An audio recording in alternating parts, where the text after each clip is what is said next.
In Greek myths and legends, a plethora of peculiar creatures is featured.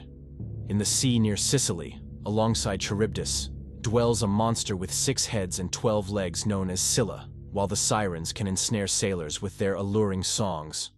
On land, the situation is even more dire. One might allegedly come across manticores, basilisks, or even dragons. One of the most renowned mythical beings is the 3-headed monster named Cerberus, tasked with guarding the entrance to the underworld. When the Greek hero Heracles gazes into the distance, he sees a numerous herd for which he sailed to the island. He is currently fulfilling his 10th out of 12 tasks assigned to him by the Mycenaean king Eurystheus. His quest leads him to the island of Erytheia near Gibraltar. The herd he is to acquire, however, is guarded by the colossal 2-headed dog Orthos. Heracles would prefer to avoid him, but the dog viciously defends the herd. The legendary Heracles has no choice but to slay him. However, Orthos has a much more dangerous brother, and that is none other than Cerberus. The 3-headed dog comes from a truly peculiar family. His mother was the half-woman, half-serpent Echidna, and his father was the giant with 100 heads, Typhon. Heracles ends up killing 3 out of 5 siblings of Cerberus, specifically the Nemean lion, the Hydra, and the 2-headed dog, Orthos. Besides them, the guardian of the underworld supposedly has 2 more sisters, the Chimera and the Sphinx. The Mycenaean king can't believe his own eyes. Heracles holds the golden apples of the Hesperides in his hand. This means that he has also completed the 11th task assigned to him by the sovereign. Therefore, the king quickly has to come up with a new task. "Bring me Cerberus from the gates of the underworld," he requests from Heracles. Not that he wants to see the 3-headed beast with his own eyes. He assigns the task to the hero simply because he considers it impossible. Heracles, however, is undeterred by this challenge. It is said that he heads to Tainaron, a place that the Greeks most commonly associated with the entrance to the realm of the dead. Even more likely, however, is that the legendary Greek travels all the way to the city of Heraclea Pontica on the Black Sea. According to ancient historians, this area is full of snakes and the most repulsive creatures. As Heracles traverses the underworld, he has goosebumps. Thousands of souls of the deceased hover slightly above the ground. Heracles tries to pay them as little attention as possible and hurries straight to Hades, who is the lord of the underworld. He doesn't want to steal Cerberus, but rather borrow him. The ruler of the underworld agrees, but conditions it on Heracles overcoming Cerberus with his bare hands. However, how did the Greek hero actually reach Hades? If Cerberus guarded the gate to the underworld, Heracles had to pass right by him. According to legends, it was possible to appease the 3-headed beast with a honey cake or a lyre melody. Did Heracles do so? Slowly and crouched, the mythical hero approaches Cerberus. The beast's infernally red eyes gleam in the darkness. As soon as the hero spots them, he lunges at the creature. The vast cavern echoes with a growl. Heracles successfully overcomes Cerberus. He likely wraps his hand with the lion's skin he wears as armor, allowing the dog to bite into it. Then, he begins to choke one of its heads until the beast submits. Proud of his conquest, Heracles showcases Cerberus throughout Greece. To the amazement of all, he led him out of the underworld and showed him to the people, as reported by the ancient historian Diodorus Siculus.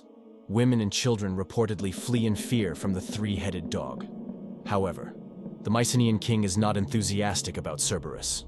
Not only does he have to grant Heracles the long-awaited freedom, but allegedly, with eyes full of horror, he falls to his knees before the hero and begs him to quickly return the beast to the underworld. Heracles complies, and Cerberus is returned to Hades. What did Cerberus actually look like? Most commonly, the guardian of the underworld is described by ancient authors as a 3-headed dog with lion claws and a dragon's tail.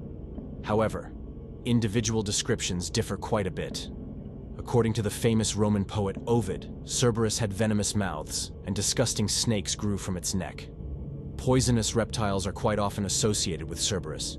To this day, several ancient vases have been preserved, depicting snakes with Cerberus or on him. However, this might be just a reminder that Cerberus's mother was the half-woman, half-serpent Echidna.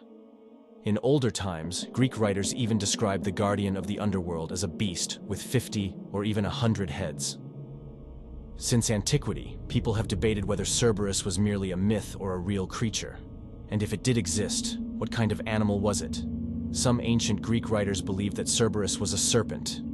According to Hecataeus of Miletus, it was derogatorily referred to as Hades' dog, which later led to its mistaken depiction as a dog.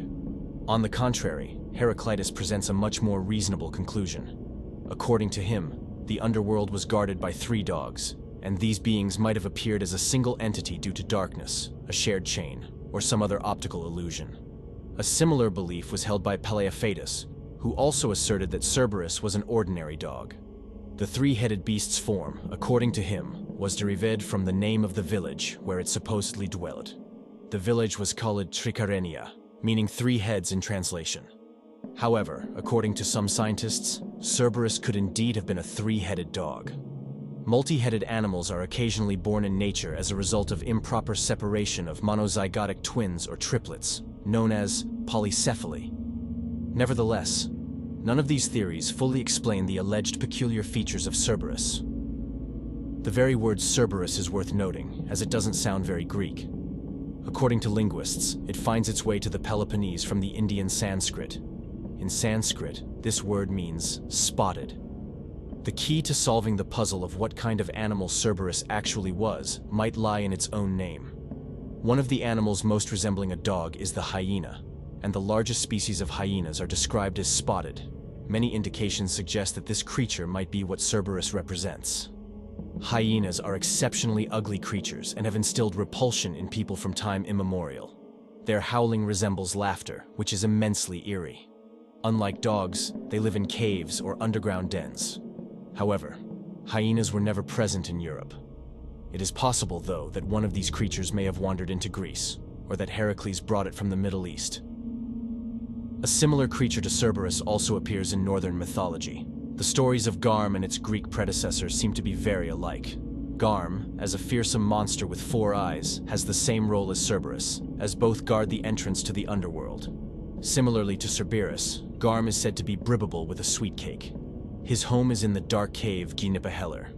According to legend, on Judgment Day, Garm will stand against the gods and contribute to their downfall, participating in the creation of a new world. Stories of underworld guardians permeate various cultures and mythologies.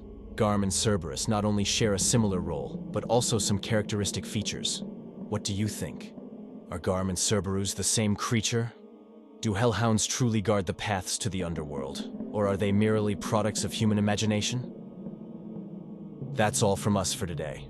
If you're interested in videos filled with mysterious mysteries, dark stories, legends, or monsters, and you crave more, subscribe to our channel so you won't miss any new videos.